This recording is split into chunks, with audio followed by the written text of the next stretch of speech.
Hello दोस्तों, जैसा कि आप लोगों से मैंने पहले जिक्र किया हुआ था कि आपके एक एक्साइज इंस्पेक्टर हैं श्री हरिशंकर शुक्ला जी। तो आप लोगों से मैंने वादा किया था कि मैं उनसे मिलूंगा और आपके जो भी क्वेरी हैं मैं उनके जवाब आप तक इनके माध्यम से पहुंचाऊंगा। तो सबसे पहले दोस्तों मैं आपको बहुत धन्यवाद करना चाहता हूं कि सर ने हमें इतना समय दिया आप लोगों तक बात पहुंचाने के लिए। सर मैं ब्रजेश कुमार मौर्य आपका बहुत बहुत धन्यवाद करता हूं। आप लोगों ने इतने लोगों के लिए अमूल्य समय निकाला। तो बच्चों की जो क्वेरी थी मैं कुछ नोट करके ले आया हूं और इनके क्वेश्चंस के जवाब आप देंगे तो बच्चों को थोड़ा सा इंटरव्यू में मदद मिलेगी या जॉब प्रोफाइल के बारे में उनको थोड़ा सा जानकारी मिल पाएगी। तो सर आप अपने बारे में थोड़ा परिचित करें कि बच्चों को आप अपने बारे में कुछ बताएं। देखिए, ये कुल मिला के राजस्व अर्जन वाला विभाग है, एक्साइज डिपार्टमेंट, और मुख्य रूप से ये जो है सरकार जितने भी सामाजिक कार्य करती है या फिर जो सरकारी कर्मी है उनको वेतन देती है, ये एक मुख्य स्रोत है राजस्व का। जैसे आप जो लोग जानते हैं कि व्यापार कर के साथ जो है आबकारी है, दोनों बहुत ही मतलब महत्वपूर्ण सरकार के आय के या मतलब रुपए के स्रोत हैं। जी सर, ये बताएं कि लोग पूछ रहे हैं कि होम डिस्ट्रिक्ट क्या इनको अलॉट होगा ज्वाइनिंग के समय? देखिए, होम डिस्ट्रिक्ट जनरली नहीं होता है, तो इनकी पोस्टिंग होम डिस्ट्रिक्ट के बगल में हो सकती है। अच्छा, मतलब ये कि आपके जो आसपास नज़दीक जिले हैं वहाँ पे आपको पोस्टिंग मिल सकती है। ठीक है दोस्तों, तो ये पूछ रहे हैं कि हमारा काम क्या रहेगा पोस्टिंग? देखिए, आबकारी सिपाही का मुख्य काम जो है वो आबकारी इंस्पेक्टर के साथ ही होता है। पहली बात तो आपका जो आबकारी इंस्पेक्टर होता है वो आबकारी सिपाहियों को बीट आवंटित करता है और वो सब अपनी बीट के लिए रिस्पॉन्सिबल होते हैं। उस बीट में जाके सुरागसी करना या कोई अवैध मद्य निष्कर्षण, अवैध मद्य बिक्री का कार्य कर रहा है तो उसकी सूचना आबकारी इंस्पेक्टर को देना, और आबकारी इंस्पेक्टर अपने टाइटोली या पुलिस के साथ जो है जैसा भी स्थिति होती है उस अनुसार वहाँ जाके वो दबिश देता है। अगर कोई इस प्रकार की गतिविधि कर रहा है अवैध रूप से तो उसको जो है जेल भेजते हैं पकड़ के, ताकि ज़्यादा से ज़्यादा राजस्व अर्जन किया जा सके। सर एक क्वेश्चन और बच्चों का है कि कुछ लोग जो यूपीपी में सिलेक्टेड हैं 2 साल 3 साल से, या कुछ बच्चे बीएसएफ के आर्मी के हमारे पास फ़ोन किए, तो उनका पूछना है कि क्या हमारी जो नौकरी है अभी जिसमें कर रहे हैं वो बेटर है या आबकारी में आना ठीक रहेगा? देखिए, सब वो अपने अनुसार चूज करना चाहिए। हालांकि जो जहाँ पे हैं सेटल्ड हैं जी, वो उनको करते रहना चाहिए, वो ज़्यादा सही होता है। क्योंकि उसमें कुछ समय जो है बीत चुका है, अगर सर्विस कर चुके हैं तो स्वाभाविक है उस प्रकार उनका इंक्रीमेंट वगैरह लगता रहेगा। अब यहाँ पे आने पे पुनः नया शुरू करना पड़ेगा। ये जैसा कि हमने बताया दोस्तों कि आप लोग इस एक मुद्दे को हमने लेकर कि यदि आप एक नौकरी वहाँ पर छोड़ के आते हैं तो यहाँ एक बच्चे का आप नुकसान करेंगे, और आप पहले से भी जॉब में हैं तो यहाँ एक बच्चे को और नौकरी मिल जाएगी, इस बात का भी आप लोग ध्यान रखें। तो सर अगला क्वेश्चन है कि ये प्रमोशन के बारे में जानना चाहते हैं कि इनका प्रमोशन किस प्रकार या कितने वर्ष में?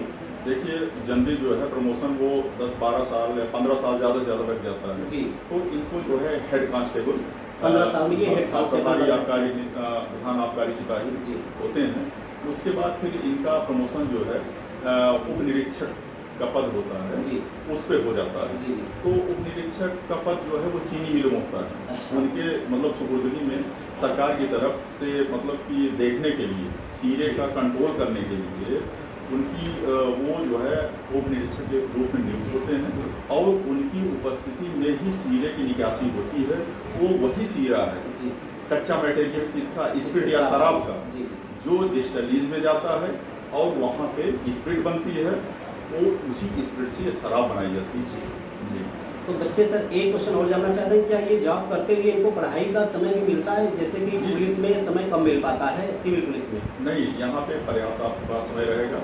आप जो है जॉब करते हुए बड़े अच्छे तरीके से, अगर कोई लगनशील है, मेहनती है, परिश्रमी है तो निश्चित है दूसरे विभागों में जा सकता है परीक्षा देकर जी। मतलब ये कि सिविल पुलिस से यहाँ पे समय इनको पढ़ाई में ज़्यादा मिल जाएगा। ये तो सही। अगला है सर कि विभागीय परीक्षा क्या इनकी कोई होती है? नहीं, विभागीय यहाँ पे नहीं। यानी आप सर्विस करते हुए जो प्रमोट होंगे जी। तो एक जिले में लगभग कितने कांस्टेबल तैनाती होगी? एक जिले में जनरली ये जो नई सेक्टर या सर्कल्स बने हैं उसमें जो है 2 हेड और 4 सिपाही होते हैं। ठीक है। तो इस प्रकार अगर एक जिले में मान लीजिए कि 5-6 तहसीलें हैं, जी तो उसी के अनुपात में मतलब कि एक सर्किल में जो है करीब 6 प्रधान और आबकारी सिपाही मिला के 6 होते जी हैं। जी इस प्रकार 6 से 36 हो गया। जी। जैसा कि आपसे पता चला कि सर आपने फिजिकल भी कुछ बच्चों का कराया है इससे पहले, जी, जी। तो इन बच्चों को भी फिजिकल के बारे में बताएं कि क्या जिनका तीनों में फिजिकल इवेंट क्वालिफाई हैं, जी। क्या उनको प्राथमिकता दी जाएगी क्या? जी हाँ, बिल्कुल दी जाती है। सभी में अगर मार्क्स रखा गया है जी। तो पास होना आवश्यक है। अच्छा, जी। ठीक है, यानी कि तीनों इवेंट में पास होने वालों को वहाँ पर प्रायोरिटी दी जाएगी, वरीयता दी बिल्कुल जाएगी। बिल्कुल। सर इनका मेडिकल कैसा होता है? मेडिकल वो पास करने के बाद उसके बाद नॉर्मल होगा, बहुत टिपिकल जी नहीं हो तो जाता ठीक है, आप लोगों का आर्मी या पुलिस वालों की तरह मेडिकल नहीं होना है दोस्तों, हाँ। आपका नॉर्मल मेडिकल होगा। जी। तो ये सर इनका ट्रांसफ़र कितने साल में ये हो सकता है? ये जो है आप यूँ समझिए कि एक मंडल में 6 से लेकर 7 साल और जिले में 3 साल। जी, अभी एक न्यूज़ में आया था कि ये होम डिस्ट्रिक्ट भी पा सकते हैं। हाँ। न्यूज़ में अभी आया है, फिलहाल लागू नहीं हुआ है पहले, जी। तो ये कब से लागू होगा ये नहीं कह सकते। हो सकता है कि आपकी वैकेंसी में ये चीज़ लागू हो जाए कि हो इनको सकता है। होम डिस्ट्रिक्ट मिल जाए। तो अगला क्वेश्चन है सर कि ये जो कार्रवाई होती है शराब अवैध वाले को इस खिलाफ, जी। ये किस धारा के अंतर्गत होती होगी? ये जो है एक है संयुक्त प्रांत आबकारी अधिनियम 1910 जी। की धारा 60, धारा 63। जी एक नया धारा बनाई गई है अभी जल्दी 1918 मतलब कि ये 2018 में, ये 60 का जी 60 का ये बहुत ही मतलब कि उन लोगों के लिए बनाएगी जो शराब में अवैध रूप से मिलावट काम करते हैं, जी। जैसे अन्य पदार्थ यूरिया या अन्य कोई ऐसे अपेयकर पदार्थ होते हैं जिनको मिला देते हैं, तो उनके लिए 60 का बनाया गया है। इसमें धारा में जो है आजीवन कारावास तक का वो प्रावधान किया गया है। अगर कोई इस प्रकार का करता है या करते हुए पाया जाता है तो उसको आजीवन कारावास की सजा तक हो सकती है। सर एक चीज़ और बताएं कि जैसे बच्चे ये पूछना चाह रहे हैं कि अगर यहाँ पे देखा जाए तो सिविल की अपेक्षा काम कम है, जी। तो क्या इनको डेली ऑफिस आके काम करना होता है या फील्ड में जाना होता है, किस तरह से? देखिए कुल मिला के ये है, जितने भी लोग होते हैं ये आबकारी सिपाही या प्रधान, ये अपने इंस्पेक्टर के अधीन काम करते हैं। जी जी तो कुल मिला के उनसे समन्वय स्थापित करें, ये सबसे अच्छा रहेगा। जी वो मतलब कि समय पर देखिए आवश्यकता के अनुसार काम बढ़ जाता है, उसके बाद घट जाता है, ये चलता रहता है। तो क्या डेली ऑफिस आना इनका जरूरी रहता है? वो आना जरूरी हो सकता, नहीं हो सकता, क्योंकि बताया ना कि वो आबकारी इंस्पेक्टर जो जी। है उनके समन्वय में रहें, उनसे बातचीत करते जी, रहें, जी। वो स्वयं बताते रहेंगे क्या काम करना क्या नहीं करना। जैसे जो हेड होते हैं, मान लीजिए प्रमोशन के बाद हेड हो गए, तो जितने भी रजिस्टर होते हैं उनका रख रखाव की जिम्मेदारी सब हेड को प्रधान आबकारी सिपाही जी, की जी। है। और बाकी जो है सब मिलजुल के वो क्षेत्र में अपराध निरोधक कार्य करते हैं, इंस्पेक्टर की सहायता करते हैं, यही इनका मुख्य होता है।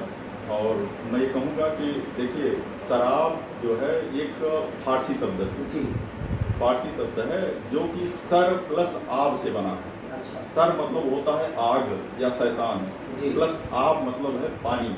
मतलब पहले ये कहा जाता शैतान का व आग का पानी। जैसे नीचे अभी आप ये देख रहे हैं प्रोसेस, तो इसमें अगर आप देखेंगे तो देखिए पहले इसमें लहन वगैरह भट्टी है, ये इस पर जो है नीचे गर्म किया गया तो ये पानी निकला। दोस्तों देखिए सर ने एक फिगर बनाया हुआ है आप लोगों के लिए कि इसमें कैसे जो है देसी शराब जो बनती है लोग बनाते हैं, कच्ची शराब, वो इस प्रकार से प्रक्रिया इन्होंने बताया है, हमें समझाया हुआ है पूरा। अगर आप चाहेंगे तो मैं इसको आपको भी डिटेल में बता दूंगा। अभी सर बता रहे हैं, थोड़ा सा आप इसको समझें। फिगर आपको दिख रहा होगा, इसके बारे में थोड़ा सा समझ लें। देखिए इसमें जैसे एक चूल्हा होता है, जी। गैस चूल्हा कुछ भी हो, उस पर जो है पहले ये सब लहन बनाते हैं। जी, जी। लहन वो होता है कि फर्मेंटेड सोल्यूशन होता है, जी। जो कि अभी फर्मेंट नहीं हुआ है। तो जैसे गुड़ या सीरा होता है, महुआ जैसे पूरा जी। महुआ होता है, उसको जैसे इसको एक भाग लिए, उसमें 2 भाग पानी मिला तो इसको रख देते हैं फर्मेंट होने के लिए। तो होता क्या है, एक ईस्ट होता है, ईस्ट जो है वो फंगस है, सिंगल सेल्ड फंगस होता है, उसमें 2 एंजाइम होते हैं। देखिए बहुत ही महत्वपूर्ण चीज़ है, पूरा एल्कोहल इंडस्ट्री का ये बेस है, ईस्ट होता है सिंगल सेल। उसके बाहर की तरफ जो है एक एंजाइम होता है जिसको कहते हैं सुक्रेज, और अंदर की तरफ एक एंजाइम जब मरता है तो एक एंजाइम छोड़ता है जिसको कहते हैं जाइमेज। ये सुक्रेज जो है ये सुक्रोज को ग्लूकोज और फ्रक्टोज में कन्वर्ट करता है। बाद में जब मरता है तो वो जाइमेज जो होता है वो ग्लूकोज और फ्रक्टोज पे कन्वर्ट करके उसको इथाइल अल्कोहल में कन्वर्ट कर देता है। तो कुल मिला के इसमें ईस्ट डेवलप हो गया। Yes sir. ये फर्मेंटेड सोल्यूशन में ईस्ट जब डेवलप हो गया तो ये कन्वर्ट कर दिया एल्कोहल में। यहाँ पे करीब 8 से 10% एल्कोहल बन गया। जी। तो इसमें ऊपर एक पतीली में पानी भर के रख देते हैं, वो कंडेंसर काम करता है। जब नीचे आग लगाया जाता है तो यहाँ पे ये परिया फिक्स की जाती है, गोली से होती कटोरी में, ये आग लगाई जाती है। इसके वेपर जो है, शराब के वेपर जाके इसमें कंडेंसर जो पतीली है उसमें टच करता है तो बाद में गिरने लगता है। बूंद बूंद गिरता है तो वही पाइप द्वारा ये बाहर निकाल के, यही जो है कच्ची शराब होती है। और इसको ये इसलिए खराब मानी जाती है क्योंकि इसमें जो है ज़्यादा पीने से जैसे आदमी हैबिचुअल हो जाता है तो लीवर डैमेज होता है, उसके बाद धीरे धीरे इसको टीबी हो जाती है, तो आदमी एक दिन बढ़ जाता है। दो लोग कहते हैं कि शराब पीते हुए मर गए। सर एक क्वेश्चन और, अगर बच्चों से इंटरव्यू में ये पूछा जाए कि क्या आप शराब पीना पसंद करेंगे, आपको अगर कोई ऑफर करे तो आप क्या चाहेंगे वहाँ पर उत्तर देना? तो सबसे अच्छा यही है, किसी भी चीज़ का हैबिचुअल होना बुरा है। मतलब दोस्तों आपको जवाब वहाँ पर ये देना है कि आपको यदि वो पूछा जाए कि क्या आप शराब पिएंगे तो आपको नहीं देना है। मतलब ये किसी चीज़ का आपको आदती नहीं होना है। यदि आपने शुरुआत कर दिया तो धीरे धीरे आप उसके आदती होंगे, इसलिए उसकी शुरुआत भी नहीं करना चाहिए आपको। ठीक है सर, आप बच्चों के इंटरव्यू के लिए कुछ टिप्स देंगे सर? जी, वहाँ पे ठीक है, एकदम प्रसन्न चित्त में जाएं, एकदम अपने को संतुलित रखते हुए, और जो भी क्वेश्चन पूछा जाए उसको बड़े, अगर आता है तो ठीक है, ना आए तो बड़े मुस्कुराहट के साथ, बड़े अच्छे भाव में उसका ना के रूप में जवाब दें। जी। उसमें कोई बुराई नहीं है। जी दोस्तों, जैसा कि हमने आपको बताया है कि अगर आपको कोई क्वेश्चन नहीं आ रहा है तो आप मुस्कुराकर उसको आप कह सकते हैं कि सर इसके बारे में हमें जानकारी नहीं है, उसका कोई बैड इफेक्ट नहीं होता। तो ठीक है दोस्तों, आप लोगों को जैसा कि हमने बताया तो सर से हमने जो जानकारी ली आपके इंटरव्यू में या आपके जॉब प्रोफाइल के लिए, वो बहुत ही इम्पोर्टेंट है। और मैं सर का एक बार फिर से बहुत बहुत धन्यवाद करता हूँ सर।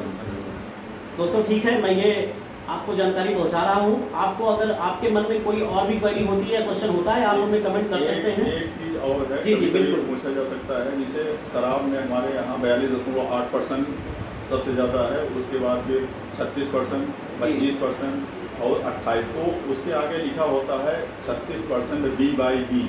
अच्छा, 36% B/B का मतलब है 36% इसमें अल्कोहल है जी, बाकी पानी है। तो बालूम B/B मतलब होता है बालूम बाई बालूम, मतलब आयतन बाई आयतन। ये अधिकांशतः जितने भी वाटर होंगे सब पे लिखा रहेगा। जी जी। तो ये शराब का और वाटर का रेशियो है। जी, ये भी कभी कभी पूछा जा सकता है, तो ये जानकारी होना आवश्यक है। ठीक है दोस्तों, तो मैं आपको जहाँ बैठा हूँ बताऊँ कि मैं ये सर का ऑफिस है। तो आप जानते होंगे कि सरकारी ऑफिस कैसा होता है, आप ज्वाइन करेंगे तो आप भी देखेंगे बहुत अच्छी फैसिलिटी नहीं मिल पाती है सरकारी में। तो मैं दिखाऊं कि और भी कांस्टेबल भी बाहर बैठे हैं, तो